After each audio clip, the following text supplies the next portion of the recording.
Welcome to our online helps section of what we're doing here at Calvary Church for the next number of weeks. Today, I'm joined with Gabi, Rienas, who is a professional counselor for over 25 years and also is an adjunct professor at Northwest University in Kirkland, Washington. Gabi, thanks for joining us here today. It's my privilege to be here. I'm so excited. Now, one of the things that you've been working with over the number of years is you said in our conversation in the past, you said that some of the challenges or some of the techniques that people will use in things like relationships don't always work because there are certain people that are difficult people to work with. Right. And so I just wondered if you could kind of, for the purpose of our discussion today, we're going to dive into how to deal with difficult people. And so you've had a lot of experience with this. Can you define for us this morning, when you're talking about difficult people, what are some of the characteristics or behaviors that consider somebody difficult? Yes.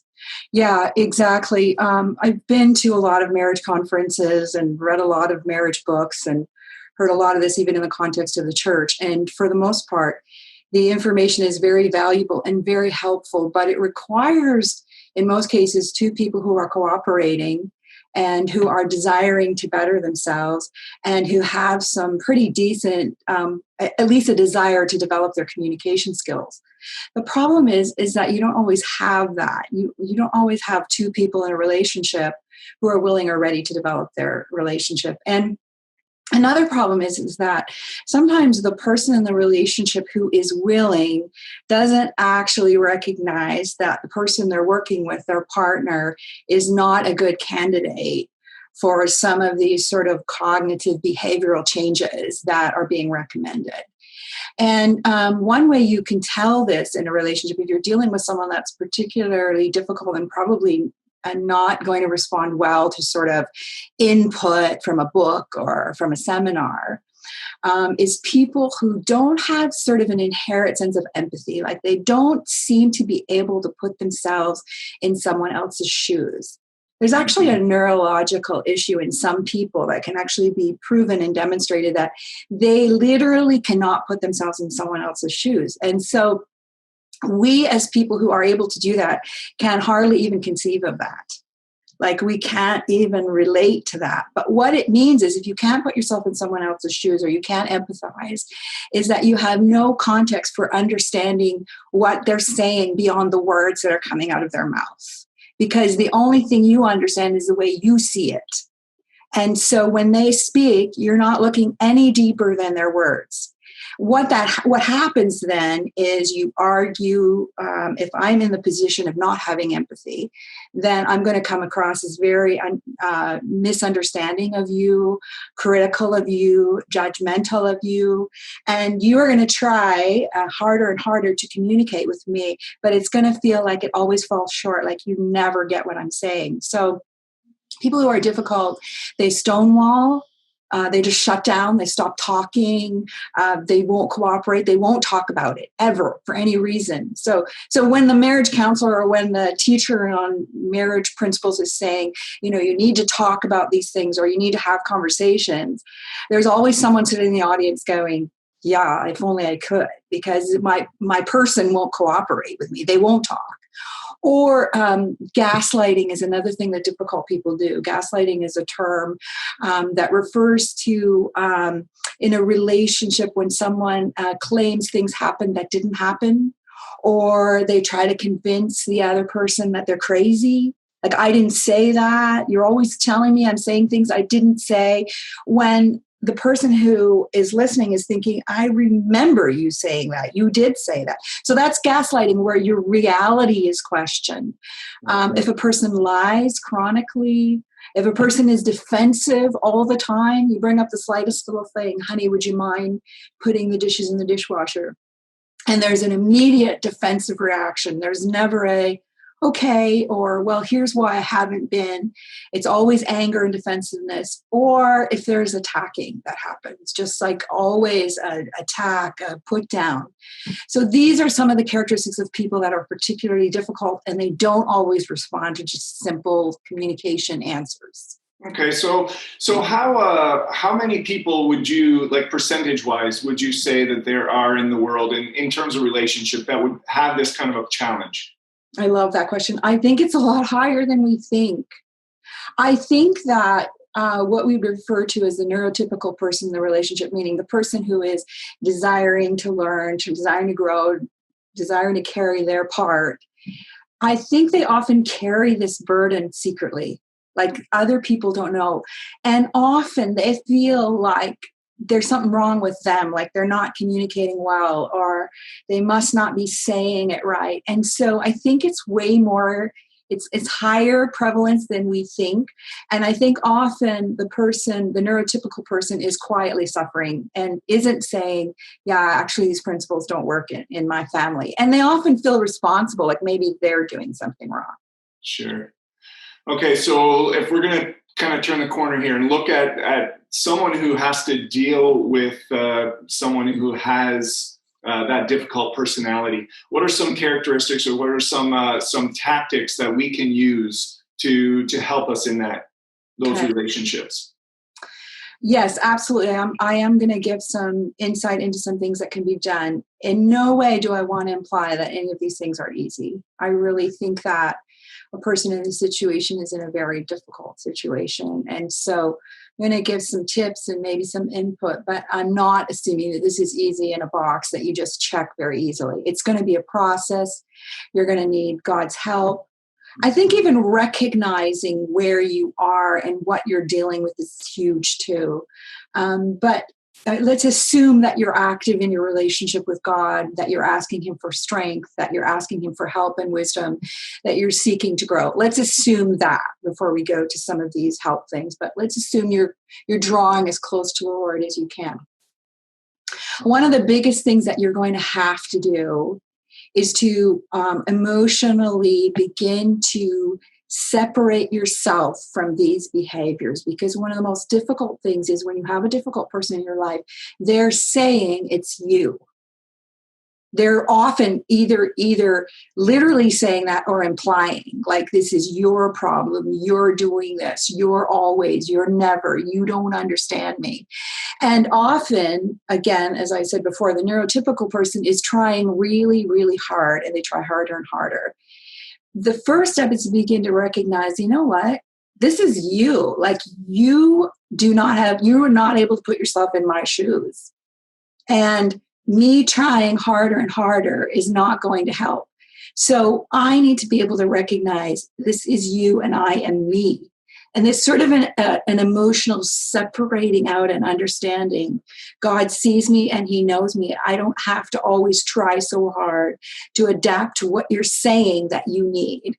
In some ways, it's going to mean like sort of breaking off internally that idea that I have to meet their needs, I have to answer their questions, I have to, be there for them. If you picture it sort of like you have a neighbor and there's a fence, and this is my property, this is your property.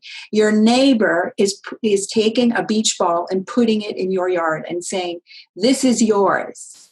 And sometimes we receive that and we accept it. Oh, the beach ball is mine. When in actual fact, no, it's not. It's your neighbor's. And it's, so to speak, emotionally putting the beach ball back and going, no, I'm sorry. This is yours. This is you and your behavior. That's called differentiation. That's not always easy to do, because working with difficult people means sometimes they're putting it back into your court again. Always. They will try.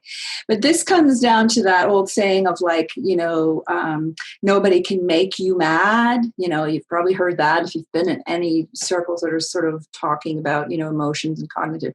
And that's back to this point of, if they're miserable, if they're unhappy, if they're whatever punitive of you, you still get to choose how you see yourself. And there's work to be done here, and we need the Holy Spirit's help. This is work that's not done in the moment of the heated discussion. This is work that's done later in your room, and maybe you're processing, or you're alone and it's over and the storm has kind of passed and you're processing, and where you're saying, Lord, please help me to sort out what of this is mine and what is not mine, and help me to understand this. Yeah, I often talk when I'm talking with married couples, and it's never a 50-50 or 100-0, is it? There's always some level of okay, what have I done to empower this person to be difficult? And recognizing that, and even if it's only 5% of the problem, it's coming to that, okay, what have I contributed to this? Is that accurate? Absolutely. One of the biggest things that we will often do with a difficult person is we try so hard to communicate. And that's because we're taught that, like, the first thing we should do in a relationship if there's a problem is what? We should talk about it, right? Like, that's the first advice you're going to give as a pastor. Have you talked to your spouse about this? Well, what's often happening in relationships like this is they've tried that like 15 million times. They've tried to express themselves and to say, this is how I feel when you behave this way. And when you say such and such, I feel such and such. And we use every communication skill we have available to us, and it goes nowhere. And this is one thing where we're kind of going opposite to that advice. If I have tried, 15 times to say to you, when you talk to me that way, I feel sad or whatever, and you still continue to do it, guess what? My talking is not helping. And there has to be a point where I say, no more talking. And that almost seems like it's going opposite to what we've been taught, but it's pragmatic. Because now, if I've said it 15 times, every time I continue to say it, I'm actually hurting myself and I'm hurting the relationship. So no more talking. Maybe now, when you begin to say those things, you begin to hurt me, I'm going to start walking away, or I'm going to start shutting down. I'm going to stop talking, learning what actually works to end what's happening now. And we have to be almost like detectives that way. Like, what works, what doesn't work, and stop doing what doesn't work.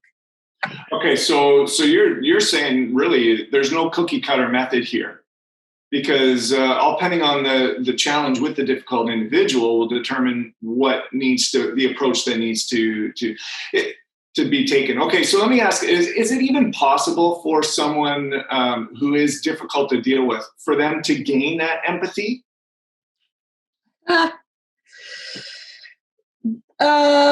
If they're motivated, I'm going to say yes and no. A form of empathy, which is more based on pain and reward. If a person has no empathy, they're not going to have that inherent, I do this because it's pleasing for you. They are motivated by pain and reward. Okay. So in some cases, it will work to say, when you speak to me like this, I'm going to be leaving the room. If that person is motivated by being with you, then they begin to adjust their behavior. But it's not because they're doing it out of a heart of caring and empathy. It's pain reward. So sometimes with difficult people in our lives, we have to figure out what that pain reward system is for them. Okay. Yeah. So what are some other, or are there other practical tips that you would say, hey, I think we should talk about this with the difficult person? Yeah. You can in a calm, most conversations are going to have to take place when it's calm and when there's nothing on the table. Once that adrenaline is rising, we actually lose cognitive ability when adrenaline floods through our body. So if it's going south, it's going south. Stop. Abort. But in calm times, sometimes it helps to say in calm times, listen, I've noticed this. And you have to stay away from blaming because they don't hear it. They're not able to hear that. But I've noticed that sometimes in conversation, you seem to get ramped up and you start saying mean things to me. Well, mean, that's questionable. They'll probably argue with you about that. But you start saying things to me that I don't like, that hurt me. When you do that in the future, I just want you to know there's nothing bothering me right now. But when you do that in the future, I'm going to be leaving the room. I'm not mad at you. I'm not rejecting you. I am just taking care of myself. For some people, that could work. For another person, that could lead to a huge argument. And again, the minute that starts to ramp up or the person gets defensive and as well, it's your fault anyway, abort, stop. And at what point do you think in a relationship, in these difficult situations, at what point do you feel that it's advantageous or necessary for them to seek additional help? Yeah. Well, physical abuse is never okay. It's never okay. It's not okay for the person who's perpetrating it to be allowed to do that and continue that. And it's obviously not okay for the victim. So there would be a line there, if any, like in any way physical. And this is another thing, like pushing up against the wall, grabbing wrists. That's not yet a slap, but it is physical. And it is inappropriate and it's over the line. So the minute that starts to happen, I would recommend reaching out, talk to somebody, tell somebody who's going to be likely to be able to assist you, like a pastor or a counselor or a friend who is in social services. That's really, really important because these things escalate. But see, if you think about it, there's a barrier in your mind that keeps you from hurting other people. Think about the last time, you stepped on an insect that was larger than normal and you felt an abhorrence to that. There's a barrier in your mind to doing that. Well, with people, we have that same barrier. If I cross that barrier and I demonstrate that I can grab you or I can push you against the wall or put my arms around your neck, something is already broken in me to be able to do that. And so that's why the person on the receiving end cannot say it's a one-time incident or it was just a mistake or I probably provoked it. No, they've already crossed a barrier, like something's broken and they need help absolutely now. So that's why I'm saying never any tolerance for that kind of thing. When it comes to emotional abuse, like name calling, swearing, it's a difficult question, but I think we know when we're there. We know once we begin to be honest with ourselves when it's over the top and when it's systematic and when it's progressive. It's happening all the time. It's not appropriate. It's not okay to be told you're stupid or you're ugly or to be sworn at. It's just not okay. And I think the first step is to reach out to someone and maybe even you're doubtful about it, check with someone else. What do you think about this? Because someone outside of yourself is going to be able to have much better objectivity than you do. Yeah, I agree. And the challenge, I think, too, is allowing those negative comments to become your identity, I would assume as well. Yes. So to fight that off, how is there this will be where we wrap up here in this conversation, but how can someone stop from allowing that to become their identity? This is where our faith comes in. This is where our relationship with Jesus and what he says about us comes in. And again, I'm not picturing this happening in the heat of the moment, but later in your place. And I recommend that you go to a place like when you've gone through a trauma like this, where you've had your interaction, that typical interaction where they're really angry and you're doing your thing. Get away afterwards and process and take the time to tap into your relationship with the Lord and spend some time with the love that he offers. And it's kind of like going to that safe place and letting him wrap his arms around you and saying, okay, now let's regroup. How do you see me, Lord? Where is your love for me? These words that were spoken over me, what would you say about those words? We need to repair. And that's where our relationship with the Lord is crucial. I suppose we could go to that place of like, I am strong and I am worthy and all of that. And it's all true, but because of Jesus. So I think that's best dealt with in the context of Jesus, but also in the context of other relationships where we're honest with them and they are able to say to us, you are loved. You are a lovable person. You are a good spouse. You are a good parent. We need to hear those words spoken over us. Yeah. Awesome. Well, Gabi, thank you for taking some time today to talk with us about relationships with difficult people. I'm certain we all know people like that, but it's even more difficult in a moment like this when we're stuck in our homes. Yes. And those difficult people are the people that we live with. I just want to thank Gabi Rienas for being with us. What a great conversation we were able to have today with regards to difficult people. And again, I do want to encourage you, if you need some help and assistance with this, we want to encourage you to reach out to us. that we do have some resources that we are putting in the comments below. But I'm here to help. So don't hesitate to reach out to Calvary Church website and email one of us on staff or myself, and we'll see what we can do to give you some help.